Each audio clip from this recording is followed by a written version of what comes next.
আজ থেকে দাম বাড়ছে ৯০০টিরও বেশি প্রয়োজনীয় ওষুধের। অ্যানাস্থেসিয়া, অ্যান্টি অ্যালার্জি, নার্ভ সহ একাধিক ওষুধের দাম বাড়ছে। তালিকায় রয়েছে সংক্রমণ, হৃদরোগ এবং ডায়াবেটিস সহ একাধিক ওষুধ। গত ১১ মাসে এই নিয়ে তিনবার দাম বাড়ার সম্ভাবনা। ১.৭৪% পর্যন্ত দাম বাড়ার সম্ভাবনা। অ্যানাস্থেসিয়া, অ্যান্টি অ্যালার্জি, নার্ভ সহ একাধিক ওষুধের দাম বাড়ছে। তালিকায় রয়েছে সংক্রমণ, হৃদরোগ, ডায়াবেটিস সহ একাধিক ওষুধও। গত ১১ মাসে এই নিয়ে তিনবার দাম বাড়ার সম্ভাবনা।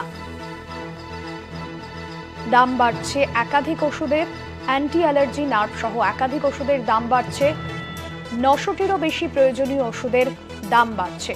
অ্যানাস্থেসিয়া, অ্যান্টি অ্যালার্জি, নার্ভ সহ একাধিক ওষুধের দাম বাড়ছে। তালিকায় রয়েছে সংক্রমণ, হৃদরোগ, ডায়াবেটিস সহ একাধিক ওষুধও।